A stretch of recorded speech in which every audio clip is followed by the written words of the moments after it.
Hey guys, welcome back to another episode. Today I'm going to show you how to install this UHF into your car. Now we specifically went with the Uniden XTRAK 80 and we'll get to that point why we went with this unit instead.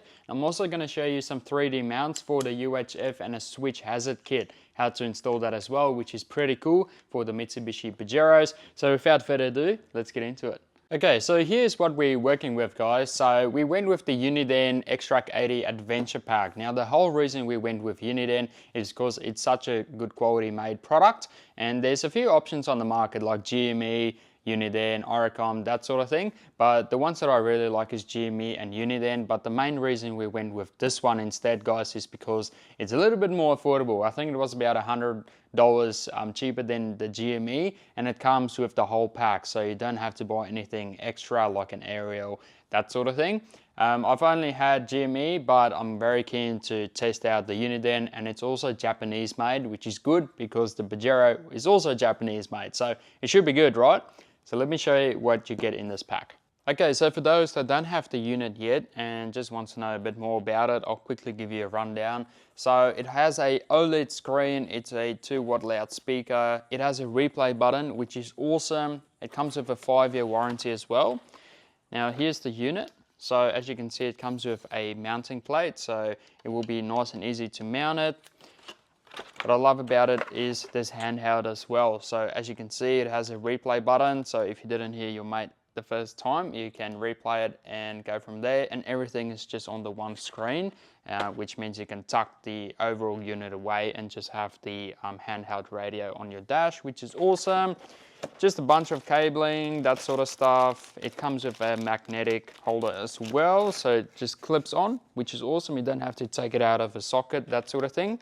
And it comes with a 3 dBi aerial, which is awesome. So it has a bit of a far range, but also low range. It's sort of in between, which is great. So if you're going to do mountains, it's going to cover everything, that sort of thing. So that is cool. Right, so just in the previous episode, I did the dual battery and I had to put wires through the grommet, and at the same time, I just did the aerial as well, just so I don't have to do it twice, but I'll show you how to do that, all right? So first up is the aerial. So as you can see, I just mounted onto the bull bar because it has dedicated spots for it. If you don't have a bull bar, but you also have a Pajero, we do sell the bonnet hinges as well. So then it just tucks in behind your bonnet, which is cool. All right, so in terms of wiring, so I just ran it alongside here for the bull bar and then down the side. And then I'll just quickly take this grill off to show you where I've done all the wires. Okay, so here's the wire. So it just runs around here and then down the bottom underneath the trim, and then it just goes behind the headlight. So it's nice and tucked away. Then it comes just around here and then through the grommet. All right, so just depending on the vehicle you have, just look for the grommet, so whether it's on the driver's side or passenger side, and then you just have to poke it through. All right, so make sure to mount the aerial first and not the wires, otherwise you're gonna stuff it up. All right, so once the wires are inside, then you can move to the inside of the vehicle. Okay, so this is the bit that you poke through. So as you can see, it's nice and long, so you can decide where you want to mount your UHF, whether it's going to be on the passenger side or the driver's side. Now personally, what I've seen people do with Pajeros is they mount it in the center console, they mount it behind the glove box, which was what I'm going to do. But the thing is, I don't know how loud the speaker is, right? So you want to get it as close as possible to the driver. So I actually have a new thing that I haven't seen people done before. So I guess I'll be the first to try it, but I reckon it's one of the better spots to mount the UHF. So let me show you where. Right, so this is the panel we're going to mount the UHF onto, guys. Now this one is actually just under here for the Pajero. So just the one underneath there. So you just take it out. There's just 3 clips, so 1, 2, and 3. One of these that you can get out with a flat screwdriver. And then at the back, there's just 2 of them. So against the firewall that you just need to get out, and then it's all out. So the plan is to mount the UHF like this here. Now I've tested it, it's not too heavy. That was my first concern, is that it might be a bit heavy, but I've held it on by just the one here, and it's seemed to hold. So there's 3 of these, so surely it's going to be all right. So we'll test it first and then we'll go from there. But essentially what you can do is it has two ways to mount it, right? So let me show you. So this is the mount. So as you can see, there's heaps of holes to mount it to a base, and it's important that it's nice and sturdy because you're going to go over corrugation, it's going to rattle, so you want it to be stable. The other thing is make sure the speaker is at the right direction, because if you mount it in like this, the speaker points downwards, whereas if you mount it like this, the speaker is upwards, so then you'll have better sound. Otherwise you can't hear what people tell you, right? So that's what we're going to do, is just mount it on top like that. All right, so let's try it first and go from there.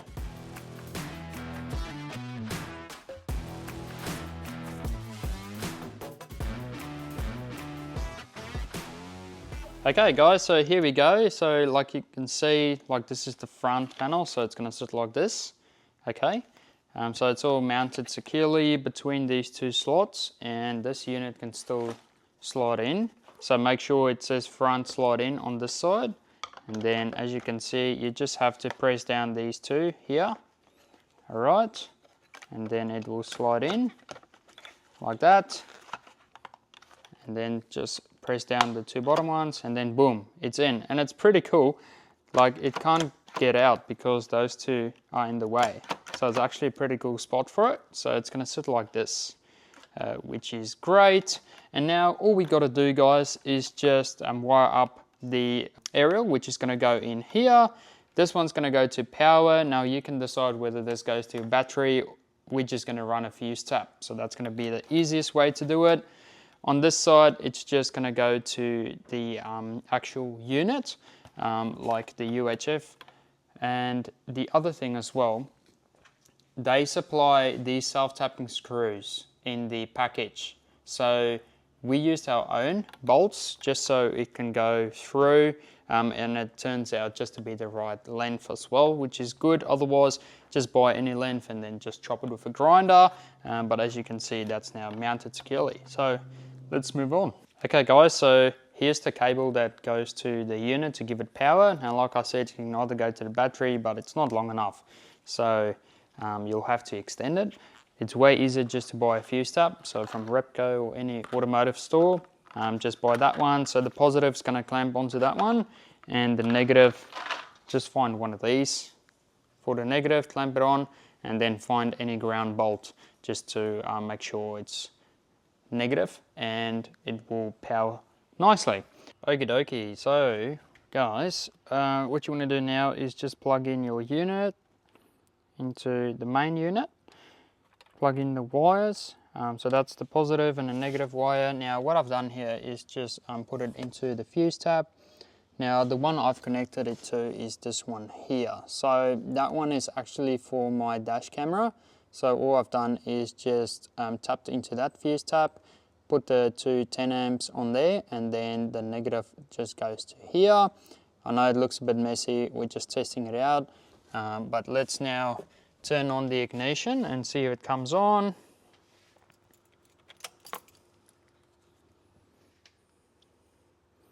And there you go, it is on guys. So that is how you know it's working.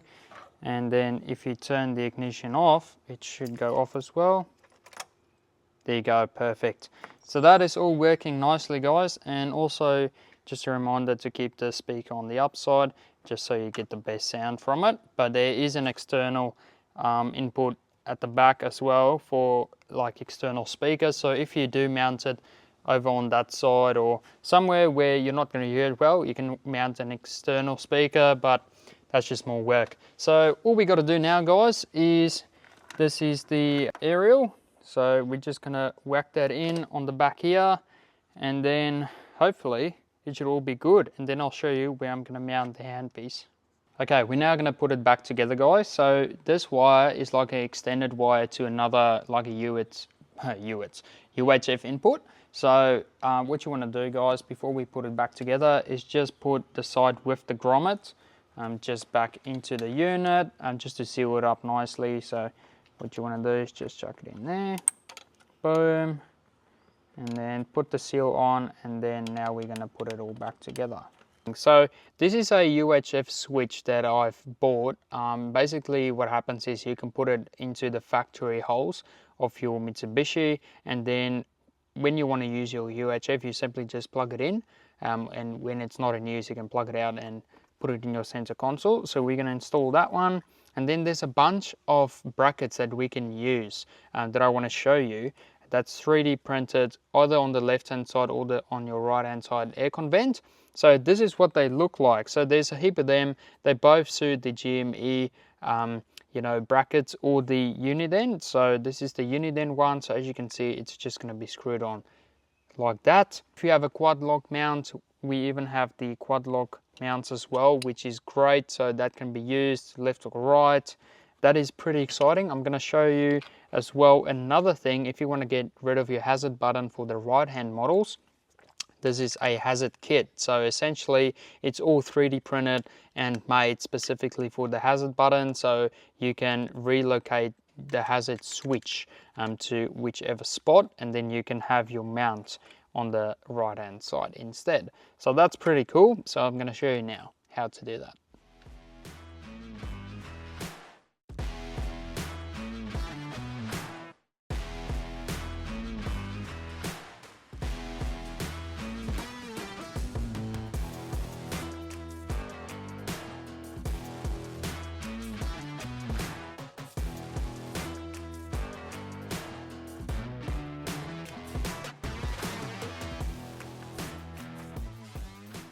And there you have it, guys. This is the final outcome. So as you can see, the Uniden just screws onto this bracket here, and this bracket is like perfectly made, guys. It even has to stop it down the bottom, just so it's nice and sturdy. So I'm definitely working with the best guy when it comes to 3D printing, and all this can be found on the website. Right, so that's now going to go back in there. And then as for this one, guys, this is where the new switch comes in. So let me show you what happened. All right, so first up is this little bracket is 3D printed. So what happens is that's going to be pressed in. Alrighty, and there you go, it clicks, and now when we press this button, there you go, the hazard goes on. So that is pretty cool. Press again, it goes off. So now you can literally look at the length of it. So it's nice and long. So whether you want to mount it somewhere in your center dash or over here or even on this side of the car, you can do that as well. And then you can have the bracket on this side. But like I said, we also do the left hand side. So if you want to maintain the hazard button on this side, you can still have your UHF on that side, which is pretty cool. And then yeah, let's now wire it up and show you what it looks like. And there you go, guys. So it's easy as that. You have your UHF mounted, so it's super easy to take off, put back on. I like that it's on the driver's side. Like I said, you can choose, but the driver's side is so easy to access. I mean, all it is just whoops, la la la, put it back. I mean, if I'm just sitting like I am and I want to reach for the passenger side, it's a bit of a stretch. So I'm just going to move a little bit, take it. But like I said, again, you can just get the driver's side instead if you don't want to reach out to your passenger, which is cool. Anyway, let me now show you how to plug this into the switch, and then we're going to use that extended wire to put it at the back, and then the UHF should run smoothly. So let's try that now. Perfect, so it's now all plugged in, guys. So we're now just going to test it, see if it works. And there you go, happy days. It is all working nicely, guys. So that is awesome. So essentially in the next episode, I'm just going to show you how to wire it all up and use another 3D panel to replace the card holder and fit all of these switches. So that's for the next episode. This one was just to show you guys basically how to wire it up all neatly, and there you go. So happy days. That's all working nicely. So now I'm just going to test it and see if it actually works. Awesome. So we're now just going to test the unit. The other good thing about it is, guys, it has a power button on the top. So if you just want to turn it off, you just hold it in and it goes off. You just turn it back on And there we go. So that's the cool thing about it. The other thing as well, it has dual speakers. So there's a speaker in the actual unit, and then there's a speaker built in here as well. So it has dual speakers. So that is awesome. So let me just quickly test it with Nicole. Hey Nicole, can I have a copy please? Is this D from Budget for My Phone Life? Thank you, thank you. Awesome guys, so as you can see, it's pretty good, and you can also adjust the volume on the top here, and if you want to do a replay, because I didn't hear Nicole, I can just do that as well. Is this D from Budget for My Phone Life? Oh, that is so cringe, but anyway, so that is cool guys, and then obviously just up and down to change, you know, which is good. Change channels, it's an 80 channel, which is great.